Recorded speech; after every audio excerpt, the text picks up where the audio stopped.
from myself and Mike. So my name's Kate Langley. I'm Head of Operations for the YJB from the Southwest.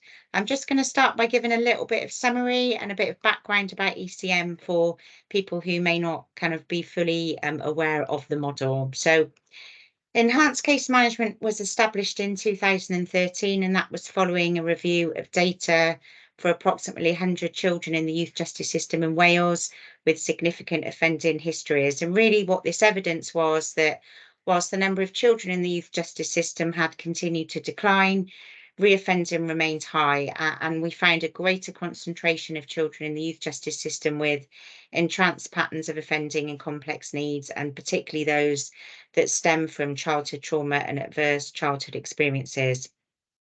So ECM provides a bespoke approach to a small group of children with complex needs who are vulnerable because of their experiences of childhood and childhood trauma and attachment. So the approach acknowledges the prevalence of trauma in the lives of these children, and it's grounded in a thorough understanding of child development.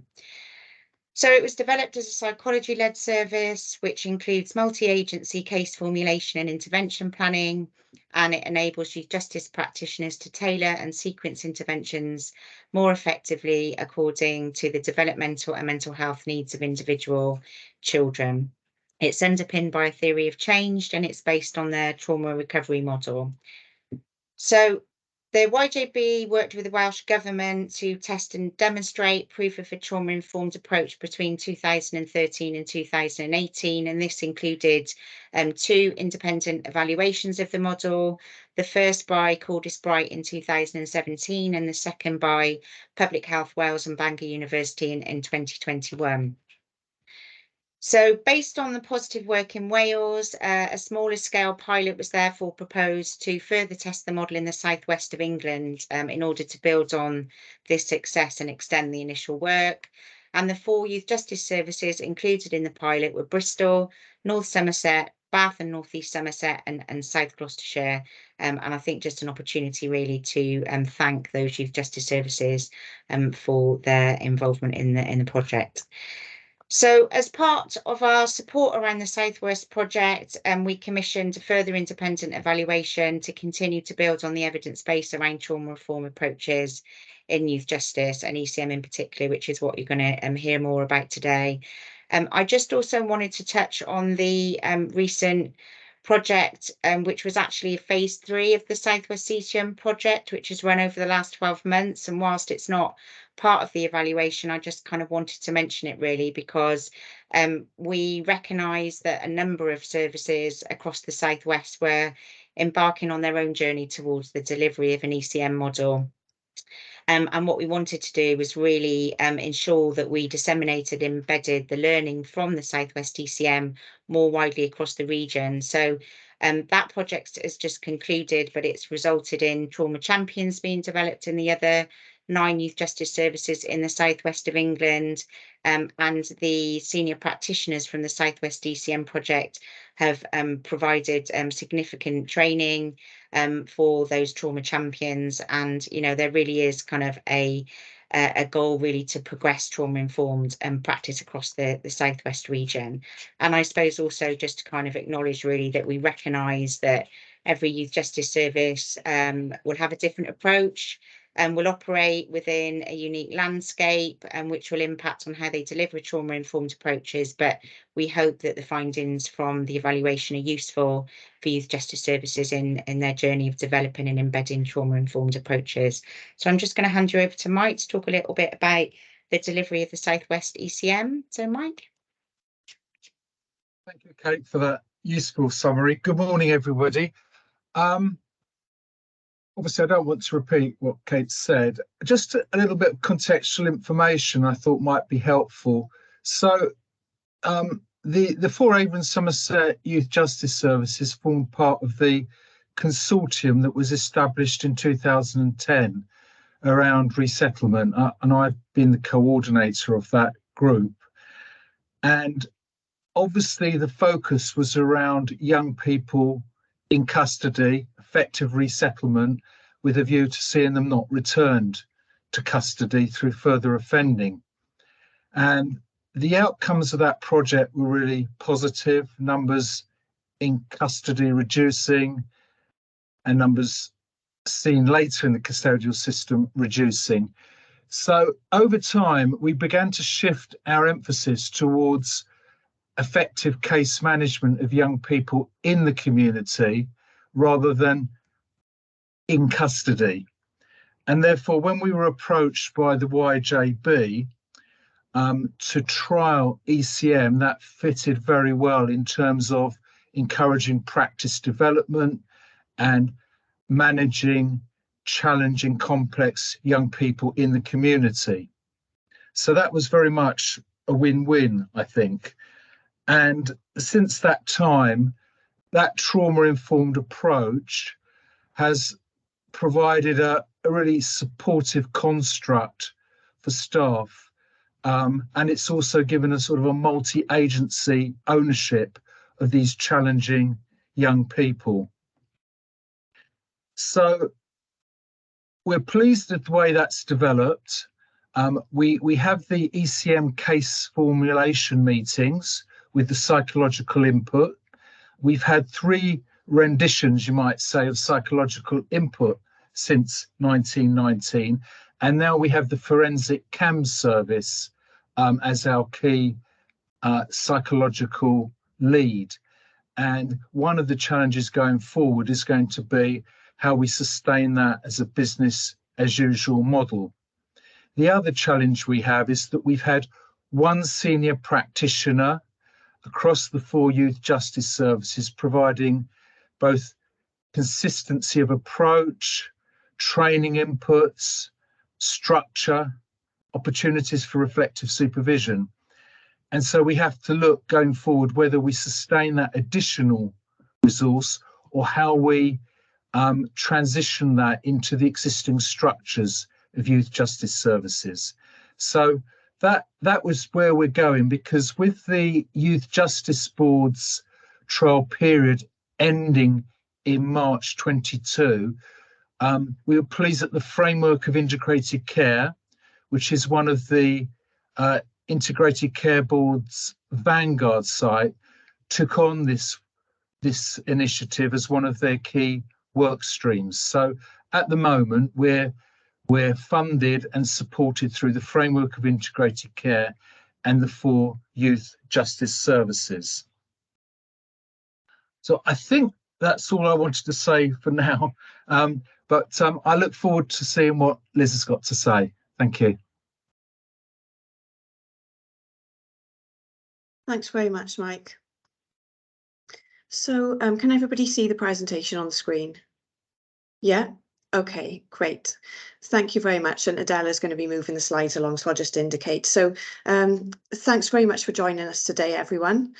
I'm Liz Phillips. I'm the senior researcher who led the evaluation of ECM and continues to lead it, as I'll explain now. So the presentation today is just to talk through the main findings from phase 1 of this evaluation. So next slide, please, Dalla. Okay, so just to tell you a little bit about the evaluation's objectives then. So overall then, it's just to assess the process and impact of ECM on children's resistance, needs and well-being in the 4 participating youth justice services. So as Kate said, those are North Somerset as the lead youth justice service, South Gloucestershire, Bristol and Bath and North East Somerset. So the evaluation's got several different strands. So like I said, so impact and process. So the impact strand is looking at reoffending outcomes, psychosocial outcomes, which we'll go through in a minute, engagement with ECM. So how far children have engaged with the case managers and the interventions that they're offered, and also with case managers' understanding of trauma and trauma-informed practice. So the process evaluation strand is basically on the delivery of ECM, so how it's all working, so whether it represents and how far it represents a change from current practice, so youth justice services business as usual then. We also looked at barriers and facilitators to the implementation of ECM, so what helps it to work well and less well.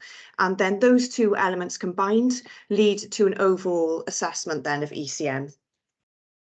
So we have written a report, and this is just very much a whistle-stop tour. So if you're interested in looking at the full range of all the evaluation objectives and all the outcomes, it's all there in the report for you, but we won't go through them all today. So next slide, please, Stella. So looking at the evaluation phases, so ECM was trialled between September 19 and March 2021. There were 37 children overall. That's slightly fewer than the 50 which were initially planned, and that was because there was a pause in referrals during, there was just a pause in the ECM psychologists, so referrals onto ECM were paused at that time. There was also COVID-19 going on at the time, which created a bit of a backlog in the courts, so that's why slightly fewer children were referred onto ECM than was initially planned, but not very much fewer. So phase one of the evaluation, which is what this presentation is based on. So we undertook that between January 2020 and March 2022. So that involved interviews with staff and children, so Youth Justice Service managers and ECM case managers, and the psychologists as well in terms of staff. We also did a review of case level data. So that was a lot of different data that was collected. So ECM monitoring, progress data, case level records as well on children. We also observed some case formulation and review meetings. All of those were remote due to COVID. We also asked case managers, ECM case managers, so all of those holding ECM cases, to do a survey which captured children's psychosocial outcomes. So as I said, we'll go through the full range of those afterwards. We ask case managers to do those at the end of each child's period on ECM. We also did an Arctic assessment. So the Arctic is an external questionnaire which has been developed by the Trauma Institute in the US. And that was conducted by case managers, again, after children had completed ECM, and it captured their level of trauma-informed knowledge, skills and understanding. So phase two of the evaluation then, that's currently in progress. So that will complete in November this year. So basically what we're doing is we are tracking children for 1 year post ECM. So all of those for whom we had permission to do this for, we track those children for 1 year post ECM to see A, if they've reoffended, and B, if they have reoffended, what's the severity, what's the frequency, are they doing different types of reoffending then, has it changed at all? So we are matching ECM children with non-ECM children. So from the whole entire youth justice cohort in England and Wales, we are statistically matching them based on characteristics. So their experience of trauma, things like parenting backgrounds, obviously age, gender, ethnicity, those kinds of demographics as well. Also on their offending frequency and severity. So we're getting as close as a match as possible. So we're tracking the offending and doing a cross comparison between ECM and non-ECM children to get to grips to really with what is ECM's impact on reoffending.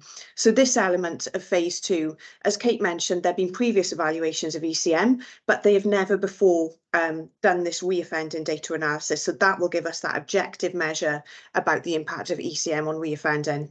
So next slide, please, Adela. So Kate and Mike has touched on this already, so I won't go through all of this in detail. So this is just a little bit about ECM. So Kate has covered off most of this. We've got the components there. So we've got an ECM senior practitioner, ECM psychologist, case formulation and review meetings, training and guidance then for case managers, and also clinical supervision provided by the psychologist. Children joining ECM then must meet a number of eligibility criteria. So that is they must have offended previously, they've got complex needs, a history of ACEs, adverse childhood events, and also then court order received. In exceptional cases, children are taken on out of court disposal. They must have a minimum 6 months on order, left on their order, or be engaging on a voluntary basis. And the diagram that you can see to the right-hand side of the screen then, that is the TRM. So that is the trauma recovery model. So that is what ECM is based on. So next slide then, Adela. So overall, implementation and delivery findings then. So we found in the evaluation then that overall implementation of ECM is in line with YJB guidance. We also found that by the second round of interviews, because we did 2 rounds of interviews over the course of the pilot, so trauma-informed practice is well embedded into participating youth justice services, although perhaps slightly patchy in some partner agencies, but significant progress had been made. We also found that interventions for young people were tailored and sequenced in line with their developmental and mental health needs. Excuse me. So the rest of this diagram, as we can see, these are some examples of how case managers described how they tailored interventions in line with young people's needs. So there's some examples there, also in the quotes, which illustrate how this had been achieved. So, for instance, case managers were sharing information in ways that children could understand in line with their developmental and mental health, their developmental stage of understanding. They also mentioned that changing interventions on the day in line with children's readiness. You know, they may have presented as being quite ready to do one thing on the previous session, but when the day came, things had arisen, you know, that largely linked to children's experience of trauma, what they're going through, being able to be flexible then with delivering that intervention, using things like games to discuss feelings to bring them to the fore, and doing informal joint activities where case managers were in physical proximity to the child, but in a non-threatening way, doing things informally, which stimulated a bit of gentle discussion then. So things like playing pool, washing up, going for a drive, or going for a meal with the child. And also a bit of a role reversal then compared to sort of traditional roles, how we'd see them. So the child would teach the case manager to play cards and things like that in some examples. So next slide then, please, Adela. So looking at implementation and delivery in relation to the use of the TRM, the trauma recovery model. So we found that the TRM was being used during case formulation and review meetings to frame children's progress, to revise recommendations from the psychologist in terms of interventions, the content and sequencing of those, and also to collaboratively plot as a team in the meeting. So with the case managers, the psychologists, the senior practitioners and all the partner agencies present then to plot children's developmental age. So that's based on their physical, emotional and social development then. We found throughout the evaluation that most children did progress up through the TRM during their time on ECM, although some didn't, and progress was attained at different rates. So as the quote we've got here reflects quite nicely then, some case managers, some staff initially felt disheartened by the fact that some children progressed quite slowly up the TRM, if at all, and some moved up, and then it was sort of 1 step forward and 2 steps back perhaps sometimes. But that quote just goes to show that actually, you know, that was okay. Any progress is good given the extent of the trauma that these children had experienced and the complex issues that they were still continuing to face. So some aspects then which affected the use of the TRM then. So COVID-19, this evaluation, it's really important to put it in context that the evaluation and the pilot were going on through the peak of COVID. So COVID-19 limited the interventions that case managers could do with children when social distancing was in place. It's also that children's environment could have a substantial impact on their progress. For instance, if a child's placed in inappropriate accommodation, if they're around pro-criminal family or pro-criminal peers, that can influence the extent to which the TRM can be used. Case managers still felt some pressure to do traditional offence-focused interventions, which some children were simply not cognitively ready for. They just don't have that ability to think consequentially, therefore those types of interventions weren't going to be effective. It was also found to be difficult to use the TRM when children were immersed in trauma, as many children still were going through that active trauma. On to the next slide, please. So moving on to think about another very important aspect of implementation and delivery. So the case formulation and review meetings, which are integral to ECM. So as I mentioned before, the case formulations were paused when the ECM psychologist was not in place. So all of them took place as planned apart from during that point. So between mid-September 2020 and February 2021, there was that gap when referrals were paused. So we've got on the left-hand side some of the elements which were positive, then said to be positive based on the feedback that we had. So the use of timelining then, that was very much thought to be a very positive element. So children's features, their histories, they were mapped during the case formulation meeting based on information from all of the contributing agencies to build up a picture or genogram of children, a very full picture of that. So we've also got on the right hand side then some of the elements which were found to be working less well perhaps in relation to the case formulations. So variable attendance, managing tensions between agencies in terms of who delivers what, for instance, a bit of a balancing of perspective sometimes on the content of interventions. Some gaps in information then between agencies, and frequent staffing changes affects engagement with the meetings from staff. So case review meetings then, those were held regularly throughout the time on ECM, even in the absence of the psychologist. So when the psychologist wasn't in post, the senior practitioners then led the case review meetings. Positive aspects, again, the psychologist's input and combining some case reviews with other meetings which went on around the child. Some of the elements which worked less well then, we've got on the right hand side. And we've also got some quotes then at the bottom about what worked well and less well. So relating to the timeline in them, which, as I've said, was particularly powerful. Can we move on to the next slide, please? Thank you.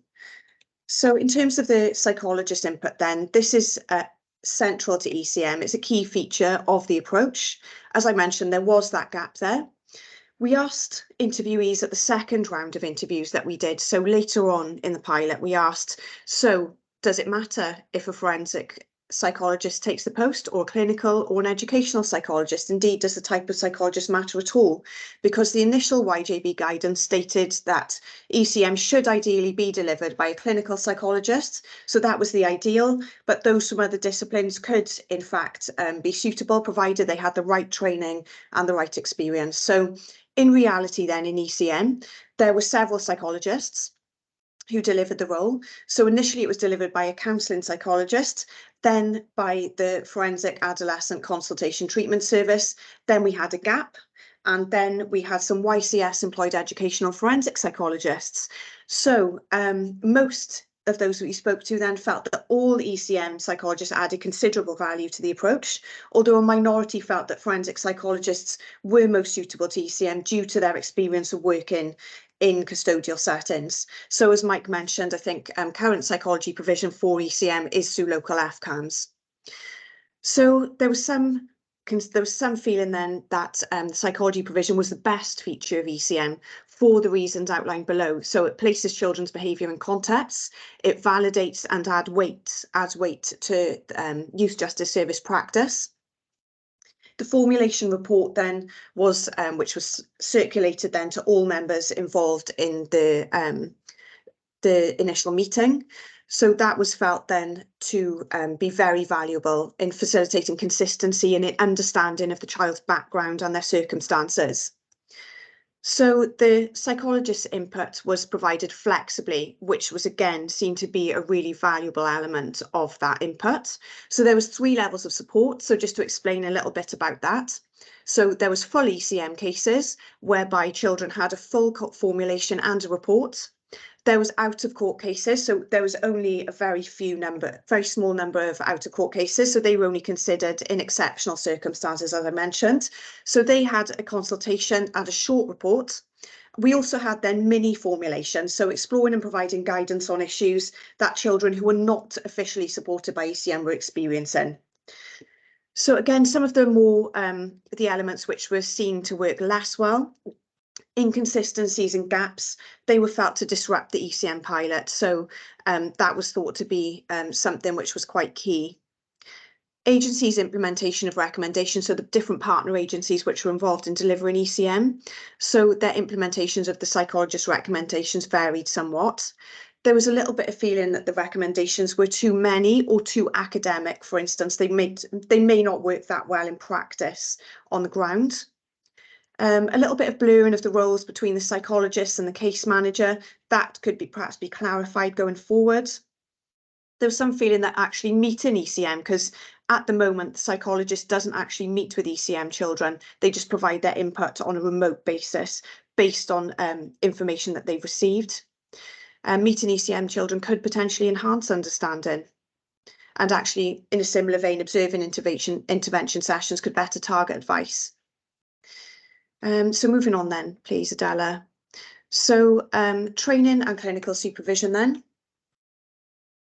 So all people who are involved with ECM, so all case managers, senior practitioners, and I think it was also offered to youth justice service managers were offered an initial 3-day ECM training and had ongoing targeted sessions from the senior practitioners and from the psychologists. So ongoing trauma-informed training on certain elements which were thought to be useful going forward. So in terms of what was working well for the training, it's on the left-hand side there, providing some tools and skills to evidence practice. Perhaps training and supervision could be better then if there were a few little gaps in training, but I understand that those have now been addressed.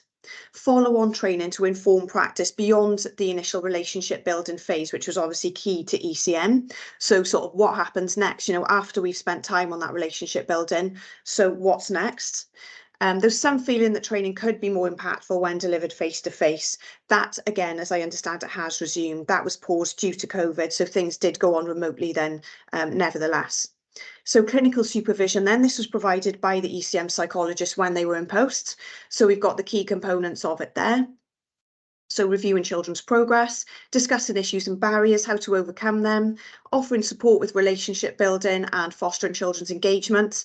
And again, paused when the ECM psychologist was not in post. So it was felt that the clinical supervision was highly beneficial, essential to ECM. And when that gap was in place then, it caused a bit of inconsistency. Obviously, there was a gap in the supervision when the psychologist wasn't there. The psychologist's knowledge, so having this extensive knowledge of trauma, childhood development, that enhances case management, that practice. It also provides an evidence and theory base for practice to build on. And again, that combination of face-to-face supervision plus the informal supervision that senior practitioners provide, that was thought to be most useful then, a big plus point. So moving on then, Adela, please. So the evaluation also looked at the contribution of the different elements of the ECM approach to achieving outcomes then for children. So intervention tailoring and sequencing in line with children's developmental stage rather than their actual age, or just taking a more traditional offence-based approach to interventions. That was felt to be key to its success. Children were felt to engage a lot better then with that because it was more suitable. They're more cognitively able to do that as opposed to more traditional offending work. ECM was said to give permission for case managers to spend time on that relationship building as long as it takes to build up that initial trust with children, to then build on that with some offence-focused work when children are ready. As we talked about case formulation then, the timelining, building up that detailed picture of the child, their background, their characteristics, their level of trauma, all of that understanding was thought to be so useful. Holding agencies to account, and also the case formulation reports for information sharing and developing that understanding of the child even further. The senior practitioner role was thought to be absolutely crucial then to ECM. So in terms of holding professionals to account, giving that practical advice to case managers, providing informal supervision, as we mentioned, particularly in that gap where the psychologist wasn't in post, keeping that going. They also had a key role in helping case managers to develop trauma-informed notes, so PSRs, pre-sentence reports, so which went to court, so including trauma-informed practice in there, perhaps explaining maybe placing the child's behaviour in a bit of context of their trauma and what they'd experienced. So the TRM then, as we mentioned, so provided that sound theory base for intervention planning, could again be quite complex, and the theory underneath it could be quite complex and is a bit of a drawback. Psychologist input then, so this builds on the points that we've already made. So perceived to add weight, so that authority then, that authoritative voice of the psychologist adds weight to youth justice practice.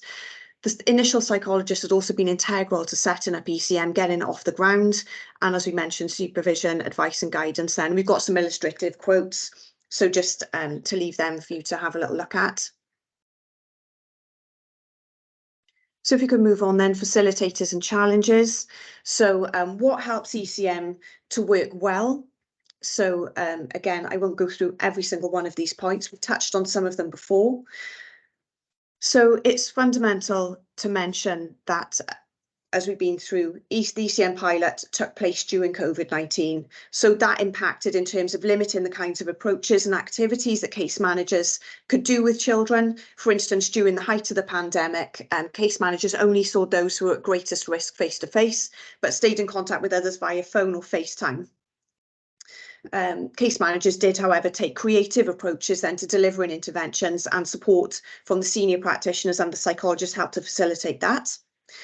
COVID was also said to limit accommodation and education, training and employment opportunities for young people, which were key to ECM.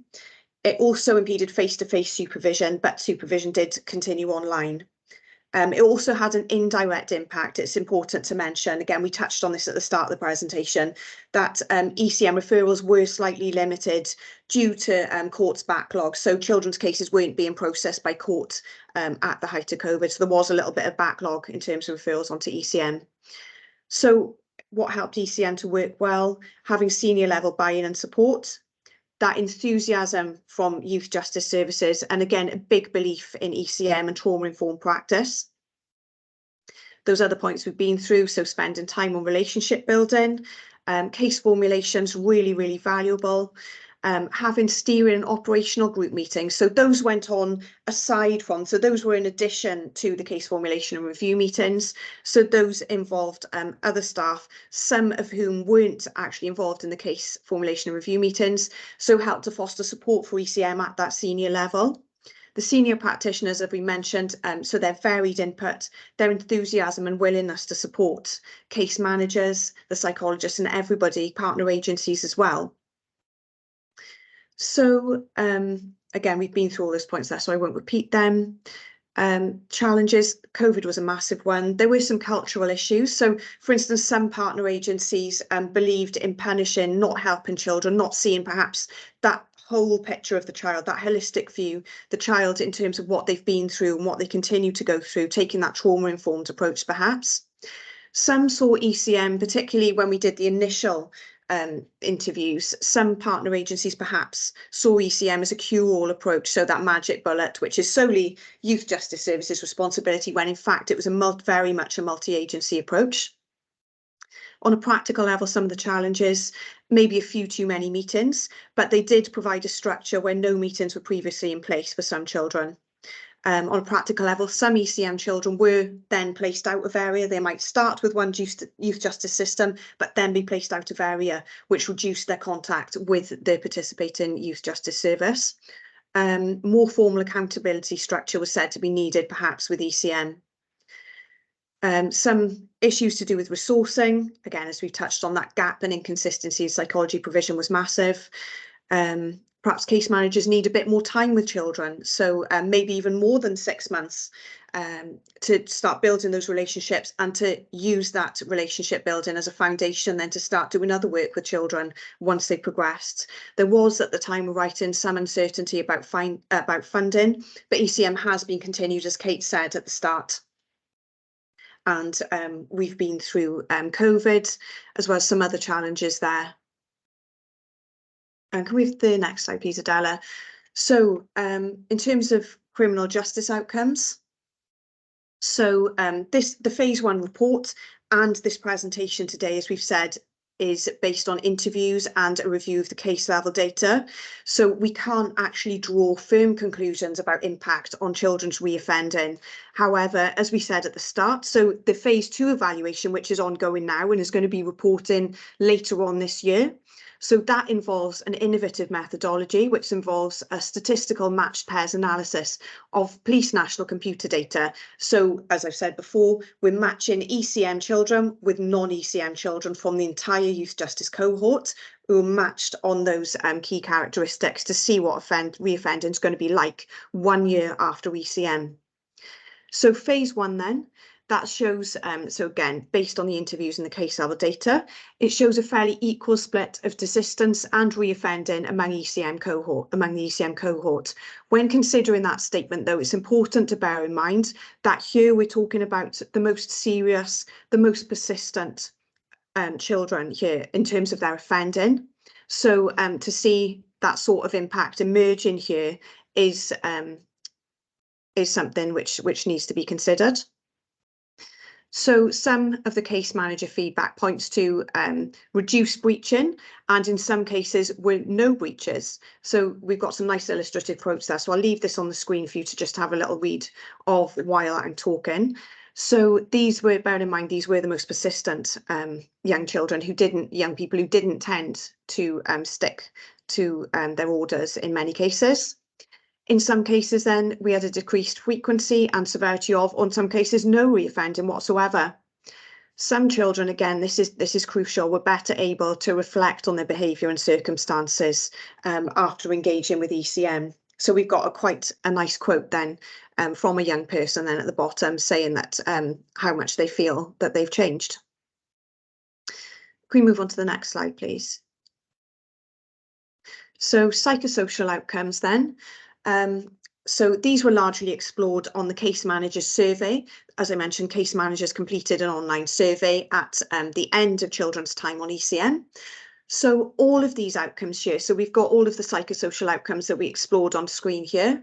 So all of those outcomes showed at least some improvement for most children, although it is important to note that case managers still expressed at least some concern about all of the psychosocial outcomes discussed for children after they'd left ECM. So still some residual concern, but overall, some progress seen in all of these outcomes here. So we've got living arrangements, we've got relationships with families and carers, behaviour, skills, aspirations and goals, emotional well-being, mental health, engagement with services and relationships with professionals, education, training and employment. So I'll just leave that on the screen. I won't talk through it all. I'll just leave that there for a second for you to have a little look through.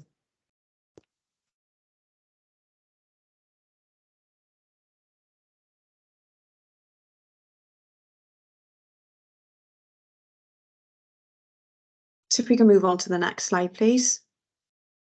So the evaluation also looked at the impact of ECM on youth justice service practice. We found that ECM deepened an already good understanding amongst ECM case managers, skills and confidence in trauma-informed practice. So ECM helped to deepen and broaden that. It enhanced case managers' skills in communicating with children. It improved advocacy skills, so advocating on behalf of young people in terms of helping them to achieve those improvements in outcomes. Stronger and more trusting relationships between case managers and children, that was thought to be really key. And as we've looked at before, so that relationship building is an absolutely fundamental element of ECM. And then on that relationship basis, then other elements of practice can be built on. So it's important to mention as well that ECM, the impact of ECM, had informed youth justice services case managers work with all children, so not just those who are on ECM, but all children, so working in a more trauma-informed way with all children in their caseload. So we looked at which aspects of ECM enhanced practitioners' trauma-informed practice, so we've got them there. So interventions aligned with child's cognitive ability at that moment, so their developmental stage, not just their age, or just making the assumption that they are ready to do offence-focused work, when in fact many of them simply aren't at that point. Initial and ongoing ECM training was thought to be absolutely crucial. So as we mentioned, the ECM senior practitioners did that top-up training, the focused training going forward on top of the initial training, which was thought to be really beneficial. So we've touched on the other elements there. And moving on then, please, Adela. So in conclusion then, so phase 1 of the ECM evaluation then, we concluded that there was promising evidence that ECM was linked to improvements in children's outcomes and also in youth justice service practice. there was emerging evidence of wider adoption of trauma-informed practice in partner agencies. So while it was thought to be pretty well embedded in the youth justice services, trauma-informed practice had spread then to partner agencies. The findings were broadly in line with the 2 previous ECM evaluations. So as Kate mentioned, the ones conducted by Cordis Bright and Bangor University. So both of those were based in Wales. So that's a positive factor then. And in the boxes here at the bottom of this slide, we've got the recommendations. Again, I would recommend you looking at the recommendations in the full report, but we've just got a summary of those here. So continuing ECM then is crucial, and extending it perhaps to other youth justice services, which, as Mike said at the start, that one's actually in practice. So ECM should be integrated into youth justice services business as usual approach. Accountability frameworks, so having accountability frameworks with outcomes, with suitable outcome measures should be developed and implemented in line with ECM. So we can sort of look back and look more in a more coherent way at how ECM is doing going forward. Having senior level support, absolutely crucial. So both within youth justice services and partner agencies.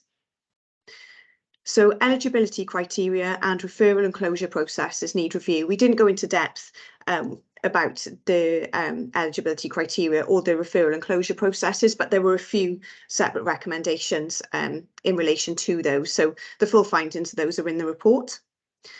Psychologist input, absolutely crucial, should be sustained going forward, as well as the key elements of those approaches. So that clinical supervision, advice and support, and delivering training as well going forward. So key roles and their interrelationship should be reviewed going forward. So looking at how all of those roles fit together in ECM and how they can best contribute to the approach going forward. Case formulation and review meetings, attendance and structure need consideration. So, for instance, does everybody need to attend, or should it just be more selective? So who should really attend those meetings and what should they cover going forward? So a bit of a point for review. Further monitoring, evaluation and review, including value for money going forward. So value for money wasn't something that we considered as part of this evaluation in a formal way. But going forward, that is something which could be done more formally. But the right data needs to be collected to inform. It's a very specific set of data which needs to be collected to inform value for money there. Further training, ongoing clinical and management supervision for case managers should be also continued. So that's provided by managers within youth justice services and also by the psychologist. So that combination then of supervision and support for case managers. And that was it. So that's the end of the presentation. So thank you everybody for listening to that. So